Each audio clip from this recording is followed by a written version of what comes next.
Hello everyone, you are mostly welcome on this channel. Today we will study about neuroglia. Previous video के अंदर हमने neuron के बारे में पढ़ा था। प्लेलिस्ट के अंदर जाकर आप वीडियो देख सकते हैं। इस वीडियो के अंदर हम पढ़ेंगे न्यूरोग्लिया या ग्लियल सेल के बारे में। सबसे पहले introduction of neuroglia, then functions, after then types of neuroglia. First of all subscribe this channel. Let's start the video. Neuroglia या ग्लियल सेल। न्यूरॉन और न्यूरोग्लिया दोनों मिलकर नर्वस सिस्टम बनाते हैं। न्यूरॉन नर्वस सिस्टम की बेसिक यूनिट होती है। इसके अलावा स्ट्रक्चरल एंड फंक्शनल यूनिट भी होती है। न्यूरोग्लिया क्या करती है? न्यूरॉन को सपोर्ट प्रोवाइड करती है। तो आज हम पढ़ेंगे न्यूरोग्लिया के बारे में, जिसको ग्लियल सेल भी बोलते हैं। Neuro means neuron and glia means glue. बात करें लोकेशन की, तो ये central nervous system and peripheral nervous system दोनों के अंदर प्रेजेंट होती है। Neuroglia is supporting cell of the nervous system. ये न्यूरॉन को सपोर्ट प्रोवाइड करती है, इसलिए इसको सपोर्टिंग सेल भी कहा जाता है। It is non excitable. Neuron क्या करता है? जनरेट और ट्रांसमिट करता है नर्व इम्पल्सेस को, बट ये क्वालिटी न्यूरोग्लिया के अंदर एब्सेंट रहती है, इसलिए इसको नॉन एक्साइटेबल बोलते हैं। Neurons are can not divided but glial cell replicate throughout life.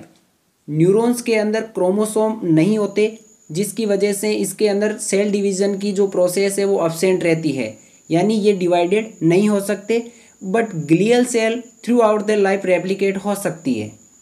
अब हम पढ़ेंगे functions of neuroglia. First function है to surrounds the neuron and hold them in place. Hold them in place यानी किसी एक जगह पर होल्ड करना या फिक्स करना। ये क्या है? फंक्शन है किसका? ग्लियल सेल का। किसको होल्ड करके रखती है? न्यूरॉन को। टू सराउंड्स द न्यूरॉन यानी न्यूरॉन के सराउंड्स में या न्यूरॉन के चारों ओर ग्लियल सेल प्रेजेंट होती है और वो न्यूरॉन को होल्ड करके या फिक्स करके रखती है। Provide oxygen and nutrients to neuron. ये न्यूरॉन को ऑक्सीजन और न्यूट्रिएंट्स प्रोवाइड करती है। Maintain homeostasis. नर्वस सिस्टम के जो इंटरनल इन्वायरमेंट होता है उसको मेंटेन करके रखती है और ये होम्योस्टेसिस मेंटेनेंस बनाए रखती है। Play role in synapse. एक न्यूरॉन का दूसरे न्यूरॉन के साथ में जो नर्व इम्पल्सेस ट्रांसमिशन होते हैं उसके अंदर रोल प्ले करती है। Work as a protection. ये एक प्रोटेक्टर के रूप में वर्क करती है और जितने भी पैथोजेंस होते हैं जो डिजीज़ अकर कर सकते हैं उनको डिस्ट्रॉय करने का वर्क करती है। साथ ही रिमूव डेड न्यूरॉन्स। जितने भी डेड न्यूरॉन्स होते हैं उनको रिमूव करने का वर्क करती है। Help in the form of myelin sheet. Myelin sheath क्या होती है? ये हमने प्रीवियस वीडियो के अंदर देखा था। एक्सोन के चारों ओर एक फैटी कवरिंग प्रेजेंट होती है जिसको माइलिन शीट बोलते हैं। इसके फंक्शंस भी हमने स्टडी किए थे। ग्लियल सेल माइलिन शीट के फॉर्मेशन में हेल्प करती है। Repair neurons after any injury. किसी भी इंजरी के दौरान जो रप्चर हुए हैं न्यूरॉन्स उनको रिपेयर करने का वर्क भी करती है। कौन? Glial cell. अब देखते हैं टाइप्स ऑफ न्यूरोग्लिया या glial cell. First of all हम देखेंगे सीएनएस के अंदर। तो सीएनएस के अंदर 4 टाइप की ग्लियल सेल प्रेजेंट रहती है। Astrocyte, microglial cell, ependymal cell और ओलिगोडेंड्रोसाइट। इनको याद करने की एक ट्रिक है। आपको सिर्फ इतना याद रखना है, बिल्ली की आवाज़। बिल्ली कैसे बोलती है? ट्रिक है MEAO। M for microglial cell, E for ependymal cell, A for astrocyte, O for oligodendrocyte.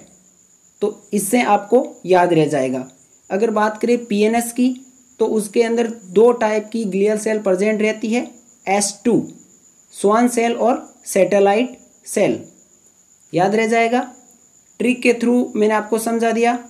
CNS के अंदर astrocyte, microglial cell, ependymal cell और ओलिगोडेंड्रोसाइट, और पीएनएस के अंदर स्वान सेल और सैटेलाइट सेल। अब देखते हैं फर्स्ट टाइप, एस्ट्रोसाइट्स। ये स्टार शेप की सेल्स होती हैं।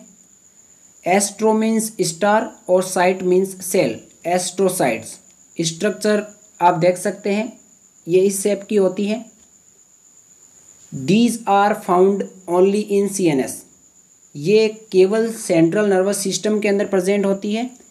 दीज आर लार्जेस्ट न्यूरोग्लिया या glial cell found between neurons और ब्लड वेसल्स। ये सबसे लार्जेस्ट ग्लियल सेल होती है जो कि न्यूरॉन्स और ब्लड वेसल के बीच में प्रेजेंट रहती है।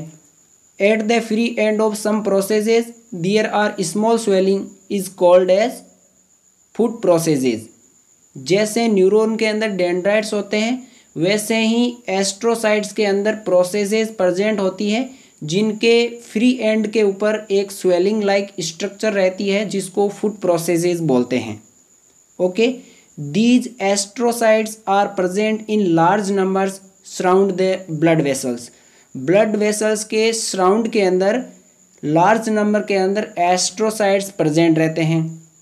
The blood is separated from neurons by the capillary wall and the layer of astrocytes foot processes which together constitute blood brain barrier BBB। Triple B sentence को समझे। Blood और neurons अलग अलग separate रहते हैं। ये सेपरेट रहते हैं एक तो कैपिलरी वॉल और लेयर ऑफ एस्ट्रोसाइट, यानी जो फुट प्रोसेसेस होती हैं और कैपिलरी वॉल हैं वो इनको अलग अलग या सेपरेट रखती है और ये एक ब्लड ब्रेन बैरियर के रूप में वर्क करती हैं। अब देखते हैं functions of astrocyte.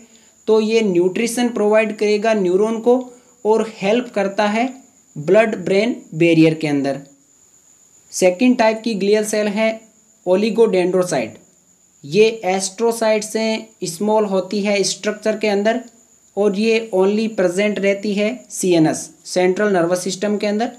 Oligodendrocytes form and maintain myelin sheet in CNS। इसका फंक्शन है ये माइलिन शीट का फॉर्मेशन करती हैं। थर्ड नंबर ग्लियल सेल है स्वान सेल।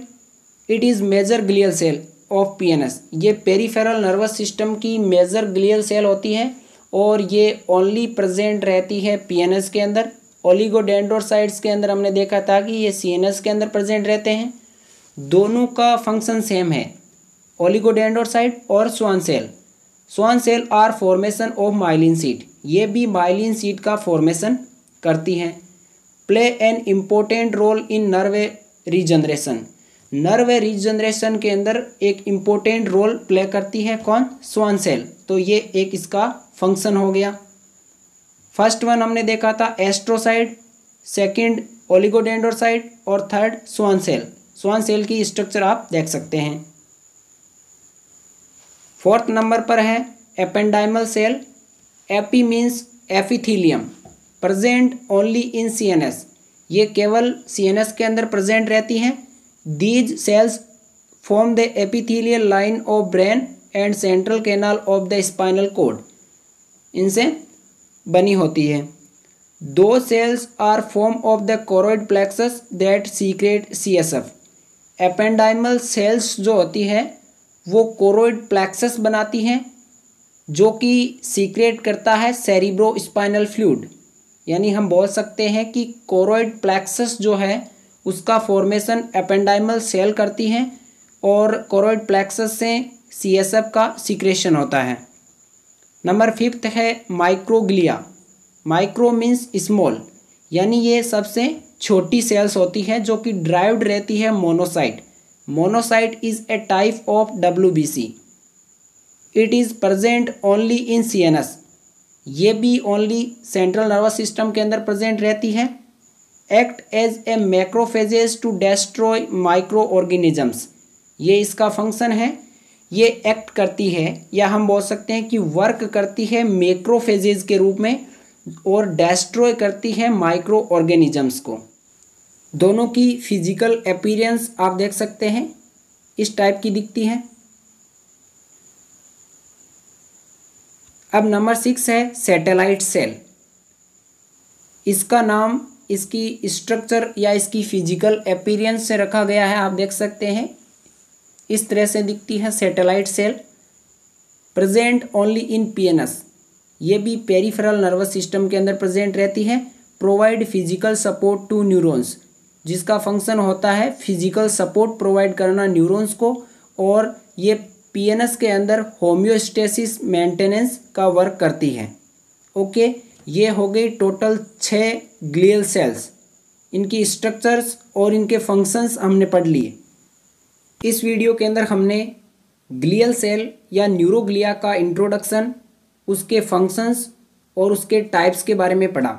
नेक्स्ट वीडियो के अंदर हम meninges of brain and spinal cord के बारे में स्टडी करेंगे। इस वीडियो से रिलेटेड कोई क्वेश्चन या सजेशन हो तो आप कमेंट करके बता सकते हैं। साथ ही वीडियो को लाइक करें, कमेंट्स करें एंड अपने फ्रेंड्स को शेयर करें तथा चैनल को सब्सक्राइब करके रखें। Thank you so much for watching this video.